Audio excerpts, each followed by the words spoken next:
Hello viewers, একদম তেল মশলা ছাড়া 3টি হেলদি রেসিপি আপনাদের সাথে শেয়ার করব, যা ব্রেকফাস্ট, লাঞ্চ বা ডিনারে যে কোনো সময় বানিয়ে নিতে পারেন। চলুন দেখে নিচ্ছি এই রেসিপিগুলো। সম্পূর্ণ তেল ছাড়া 1 কাপ চিরা দিয়ে হেলদি ব্রেকফাস্ট তৈরি করব। হাতে 5 মিনিট সময় থাকলে এই ব্রেকফাস্ট আইটেমটি তৈরি করে নেওয়া যায়। তো চলুন দেখে নিচ্ছি এই রেসিপিটি। প্রথমে একটি বাটিতে 1 কাপ চিরা নিয়ে নিচ্ছি। এই চিরার ভেতর 2 কাপ পানি দিয়ে দিচ্ছি। এই পানি দিয়ে চিরাটাকে ভিজিয়ে রাখবো। 5 মিনিটের জন্য চিরাটাকে ভিজিয়ে রাখছি। 5 মিনিটের বেশি ভিজাবো না। চিরাগুলোকে ঠিক 5 মিনিট পানিতে ভিজিয়ে রেখেছিলাম। তারপর এই চিরাগুলোকে একটা স্ট্রেনারের উপর নিয়ে নিচ্ছি। চিরার গায়ে অনেক ময়লা থাকে, এই জন্য এর ভেতর একটু পানি দিয়ে চিরাটাকে ধুয়ে নিচ্ছি। এই চিরার ভেতর 2 থেকে 3 বার পানি দিয়ে ভালোভাবে চিরাটাকে ধুয়ে নিয়েছি। এরপর এই চিরাতে চেপে চেপে চিরা থেকে পানিটাকে ভালোভাবে ছড়িয়ে নিচ্ছি। খেয়াল রাখতে হবে চিরার ভেতর যেন খুব বেশি পানি না থাকে, এই জন্য এটাকে চিপে চিপে তারপর নিচ্ছি। যতটা সম্ভব চিরাগুলোকে চেপে চেপে ড্রাই করে নিয়েছি। চিরার ভেতর 1/4 টিস্পুন লবণ দিয়ে দিচ্ছি। এই লবণ দিয়ে চিরাটাকে ভালো করে মিশিয়ে নিচ্ছি। এই চিরার ভেতর আধা কাপ পরিমাণ সুজি নিব, তবে এই সুজিটা একবারে দিচ্ছি না, প্রথমে অর্ধেকটা পরিমাণ দিয়ে নিচ্ছি। এরপর বাকি অর্ধেক সুজি দিয়ে সুজিটাকে চিরার সাথে ভালো করে মিশিয়ে নিব। এখানে সুজির পরিবর্তে চালের গুঁড়াও নেওয়া যাবে। চিরা আর সুজিটাকে ভালো করে মিশিয়ে নিয়ে রুটি বানানোর যেমন একটা ডো তৈরি করা হয়, ঠিক সেরকম একটা ডো তৈরি করে নিব। এরকম একটা সফট ডো তৈরি করে নিয়েছি। এই ডো থেকে ছোট একটা লেচি কেটে নিচ্ছি। এই লেচিটাকে হাতের তালুতে রেখে একটা গোল শেপ করে নিচ্ছি। এখানে বেলন বা পিঁড়ি ইউজ করার দরকার নেই। এরপর এটাকে হাত দিয়ে একটু প্রেস করে চ্যাপটা করে নিচ্ছি। এভাবে এই ডো থেকে ছোট ছোট লেচি কেটে নিয়ে তারপর এভাবে চ্যাপটা করে নিয়েছি। যে ছোট ছোট রুটিগুলো তৈরি করেছি এটাকে একটা কুকি কাটার দিয়ে এভাবে কেটে নিচ্ছি। কুকি কাটারের পরিবর্তে এখানে যে কোনো ছোট গ্লাস বা কোনো কিছু ঢাকনা দিয়ে এটাকে এভাবে গোল শেপ করে কেটে নিতে পারেন। এরপর কেকের একটা নজল দিয়ে মাছ বরাবর কেটে নিচ্ছি। এভাবে কেটে নিয়েছি যে একটা ডোনাটের শেপ তৈরি করে নিয়েছি। এই ডোনাটের শেপ ছাড়াও অন্য যে কোনো শেপের এই নাস্তাটা তৈরি করে নিতে পারেন। চাইলে এরকম গোল শেপেরও রাখতে পারেন। আমার কাছে এই ডোনাটের শেপটা বেশি ভালো লেগেছে, এই জন্য এটাকে এভাবে ডোনাটের শেপেই কেটে নিয়েছি। সবগুলো ছোট রুটি এভাবে কেটে নিচ্ছি। সবগুলো রুটি কেটে এভাবে ছোট ডোনাটের শেপ তৈরি করে নিয়েছি। চুলায় একটি হাঁড়ির ভেতর পানি ফুটিয়ে নিয়েছি। এর উপর একটা স্ট্রেনার বসিয়ে দিচ্ছি। স্ট্রেনারের উপর এই ডোনাট শেপের আইটেমগুলোকে দিয়ে দিচ্ছি। চুলার আঁচ মিডিয়ামে রেখে এটাকে ঢেকে স্টিম করে নিচ্ছি 8 থেকে 10 মিনিটের জন্য। এটা সেদ্ধ হতে খুব বেশি সময় লাগে না, অল্প সময়ে সেদ্ধ হয়ে যায়।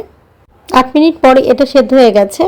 এই স্ট্রেনারের গায়েও কিন্তু কোনো তেল লাগিয়ে নেইনি, তারপরে দেখতেই পাচ্ছেন যে এটা কিন্তু উঠে আসছে একাকি। স্টিম করে নেওয়ার পর এটা কিন্তু স্ট্রেনারের গায়ে লেগে ধরবে না, এমনি উঠে আসছে। এরপর এভাবে সবগুলোকেই স্টিম করে নিচ্ছি। একটা ফ্রাই প্যান গরম করে এর ভেতর 1 চা চামচ সাদা তিল দিয়ে দিচ্ছি। তিলগুলোকে ভেজে নিচ্ছি। যখন তিলটা ফুটে ছিটতে শুরু করবে তখন বুঝতে হবে যে ভাজিটা হয়ে গেছে। দেখতে পাচ্ছেন যে তিলগুলো কিভাবে ছুটে ছুটে যাচ্ছে।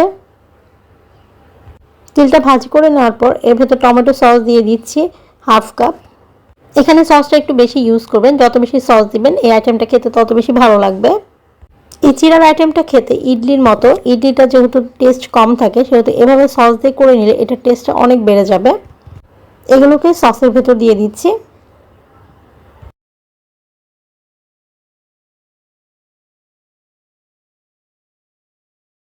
সসের সাথে এই আইটেমটাকে 1 থেকে 2 মিনিটের জন্য ভেজে নিব। এভাবে নেড়ে চেড়ে ভেজে নেওয়ার ফলে সবগুলোর গায়ে কিন্তু সসটা খুব ভালোভাবে লেগে গিয়েছে। এই আইটেমটা এভাবে সস দিয়ে খেতেই বেশি ভালো লাগে। এর উপর দিয়ে কিছুটা ধনেপাতা কুচি ছড়িয়ে দিচ্ছি। ধনেপাতা দেওয়ার জন্য এর স্মেলটা অনেক ভালো এসছে। 2 থেকে 1 মিনিটের মতো এটাকে ভেজে নেওয়ার পর তারপর নামিয়ে নিচ্ছি। এভাবে খুব সহজভাবে মাত্র 5 মিনিটেই তৈরি করে নিলাম এই হেলদি ব্রেকফাস্ট আইটেমটি। এখানে কিন্তু কোনো ধরনের তেল ব্যবহার করিনি। এটা বাচ্চাদেরও পছন্দের একটি আইটেম। সম্পূর্ণ তেল ছাড়া, রুটি বেলার ঝামেলা ছাড়া সুজি দিয়ে তৈরি হেলদি একটি ব্রেকফাস্ট আপনাদের সাথে শেয়ার করব আজকে। South Indian most popular breakfast এটি। এই নাস্তাটি অনেক বেশি নরম হয়, একটু দেখিয়ে দিচ্ছি কতটা নরম। যে ভাঁজ করার সাথে সাথে কিন্তু এটা চুপসে যাচ্ছে, আবার ছেড়ে দিলে আগের জায়গায় চলে আসছে। পেছন সাইডটা দেখতে অনেক বেশি সুন্দর, একদম পুরা প্যানকেকের মতো। এই আপ্পাম একটা চাটনি দিয়ে খাওয়া হয়। আপ্পামের রিয়েল টেস্ট পেতে চাইলে এই চাটনিটা বানিয়ে নেবেন। শুরুতে এই চাটনিটা করে দেখাচ্ছি। চাটনি বানানোর জন্য এখানে হাফ কাপ চীনা বাদাম নিয়েছি। বাদামটাকে ভালো করে ভেজে মচমচে করে নিয়েছি। এর ভেতর 3টা কাঁচামরিচ দিয়ে দিচ্ছি, 1/4 টিস্পুন লবণ, 1 চা চামচ চিনি দিয়ে দিচ্ছি। কেউ চাইলে চিনিটা স্কিপ করতে পারেন। একটা লেবুর 4 ভাগের 1 ভাগ রস এই বাদামের ভেতর দিয়ে দিচ্ছি। এই চাটনিটা হচ্ছে টক ঝাল মিষ্টি বাদামের চাটনি। এই চাটনিটা খেতে অনেক বেশি টেস্টি হয়, আর এটা কিন্তু অনেক বেশি হেলদি। এখানে সামান্য পরিমাণ পানি দিয়ে এটাকে ব্লেন্ডারে পেস্ট করে নিচ্ছি। এই বাদামের চাটনিটার টেস্ট বাড়ানোর জন্য ফ্রাইং প্যানে 2 চা চামচ সরিষার তেল গরম করে নিয়েছি। এই তেলের ভেতর হাফ চা চামচ 5 ফোড়ন দিয়ে দিচ্ছি। ফোড়নটা একটু ভেজে নিয়েছি। এই চাটনিটা এভাবেও খেতে পারেন, তবে এর উপর দিয়ে আমি এখানে 5 ফোড়ন আর এই সরিষার তেলটা দিয়ে দিচ্ছি। এতে করে এই বাদামের চাটনির স্মেলটা অনেক বেশি ভালো হবে। এখানে 2 চা চামচ দিয়ে দিয়েছি।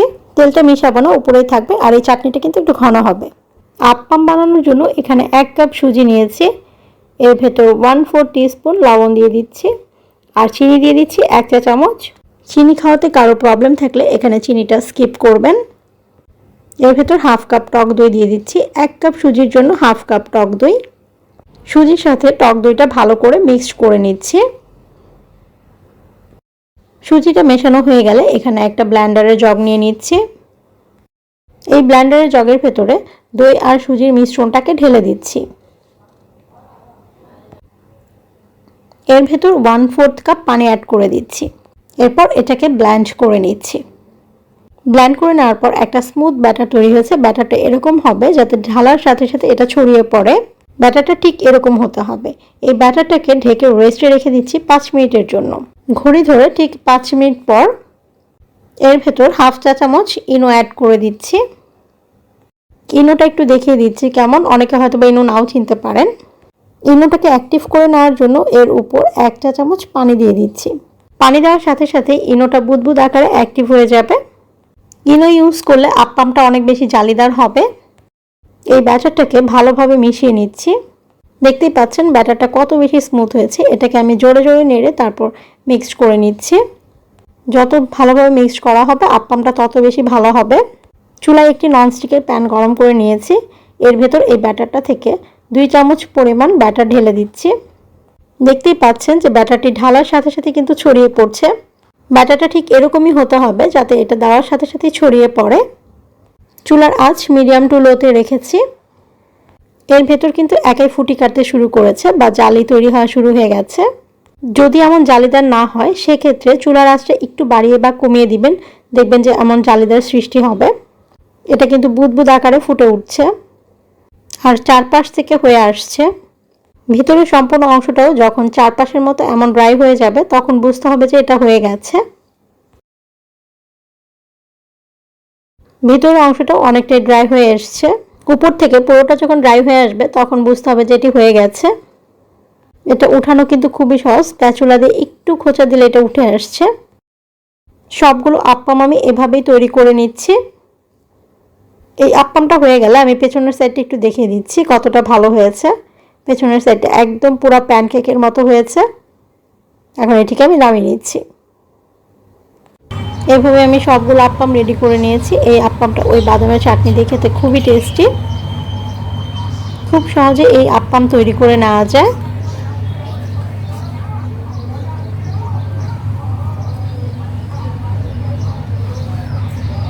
এতক্ষণ সাথে থাকার জন্য ধন্যবাদ।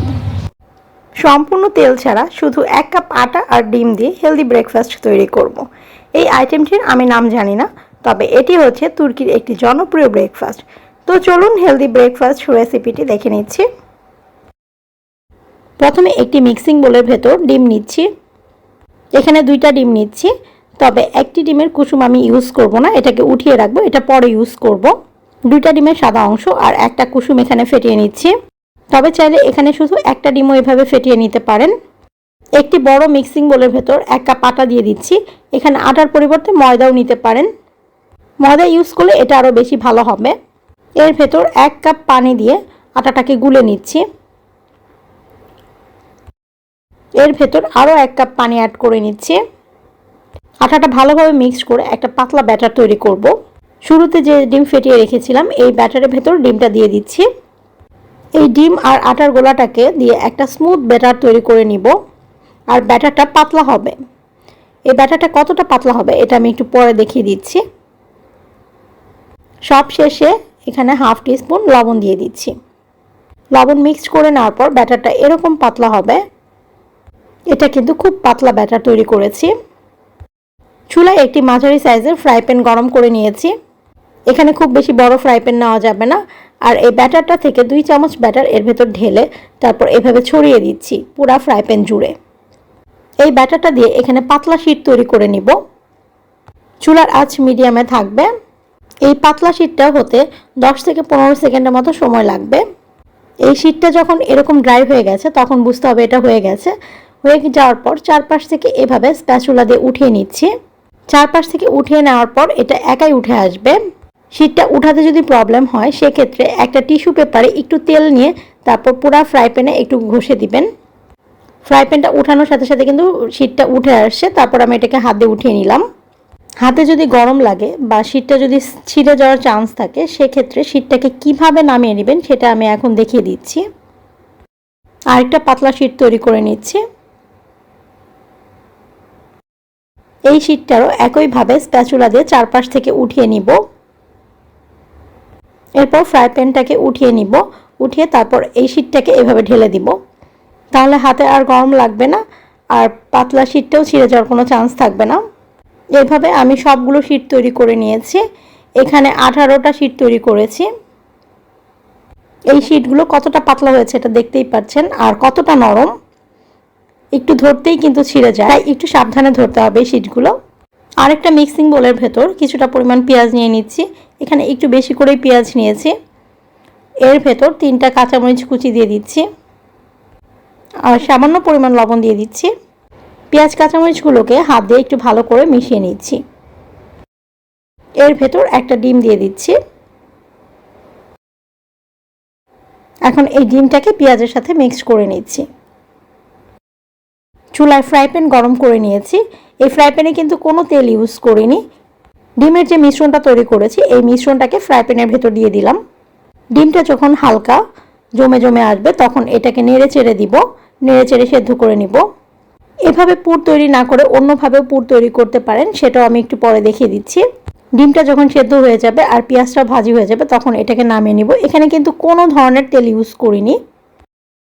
একটা ননস্টিক প্যান চুলায় বসিয়ে নিয়েছি। এখানে যে কোনো সিলভারের পাতিলও নিতে পারেন।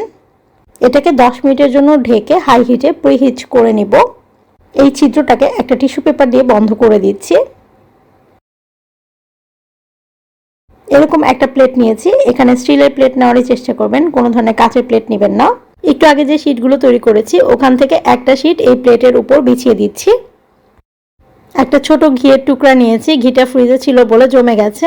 এই ঘি দিয়ে এটাকে ব্রাশ করে নিয়েছি। এর উপর দিয়ে আটা ছড়িয়ে দিচ্ছি। আটাটা কেন ছড়িয়ে দিচ্ছি এটা আমি পরে বলছি। ঘি ইউজ করেছি এখানে একটু বেটার স্মেলের জন্য। ঘি দিলে স্মেলটা ভালো আসে খাওয়ার সময়। ঘিটা এখানে অপশনাল, চাইলে নাও দিতে পারেন। তবে এখানে আটাটা অবশ্যই ছড়িয়ে দিবেন উপর দিয়ে।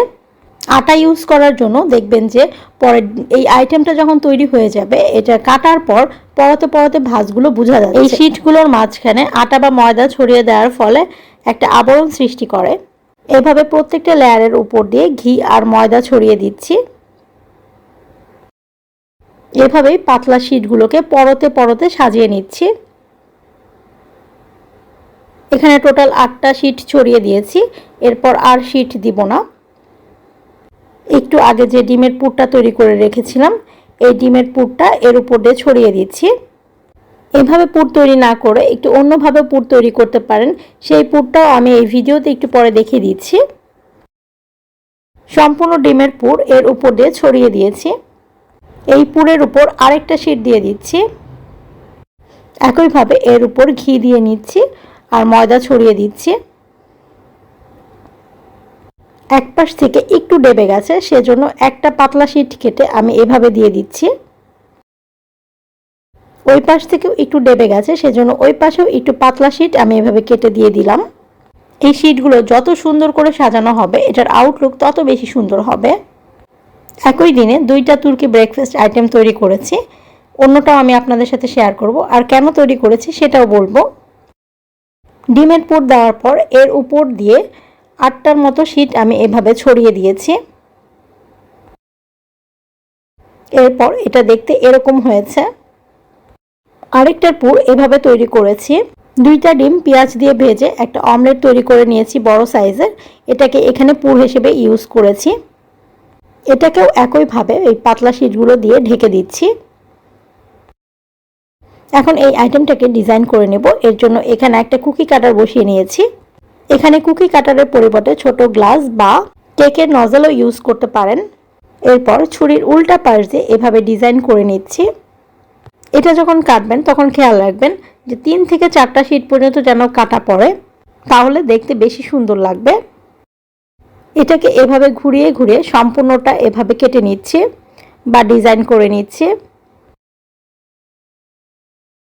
পুরোটা কাটা শেষ হয়ে গেলে তারপর কুকি কাটারটিকে উঠিয়ে নিব, আর কুকি কাটারের জায়গাটাও একটু কেটে নিব প্রেস করে। একটা ডিমের কুসুম শুরুতেই উঠিয়ে রেখেছিলাম। এই ডিমের কুসুমের ভেতর 3 চা চামচ দুধ দিয়ে দিচ্ছি। দুধের পরিমাণটা এখানে কম হবে, ডিমের কুসুমের পরিমাণটাই বেশি হবে। ডিমের কুসুম আর দুধটাকে মিক্সড করে নিচ্ছি।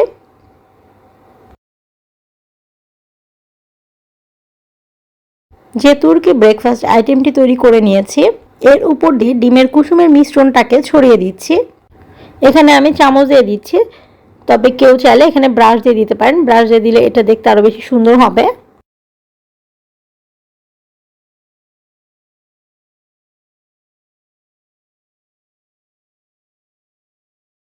এটা কিন্তু এখন তৈরি হয়ে গেছে, চাইলে এভাবে রাখতে পারেন, কিন্তু আর একটু সৌন্দর্যের জন্য আর একটু টেস্ট বাড়ানোর জন্য এর উপর দিয়ে কিছু সাদা তিল ছড়িয়ে দিচ্ছি। তিলটা এখানে অপশনাল, তবে তিলটা ইউজ করলে দেখতে আরও বেশি সুন্দর লাগে। যে হাঁড়িটাকে 10 মিনিটের জন্য প্রিহিট করে নিয়েছি, এর ভেতর একটা স্ট্যান্ড বসিয়ে দিচ্ছি, আর এই তুর্কি ব্রেকফাস্ট আইটেমটি এর ভেতর দিয়ে দিচ্ছি। এই প্যানটিকে ঢেকে 25 মিনিটের জন্য বেক করে নিব। চুলার আঁচ মিডিয়ামে থাকবে।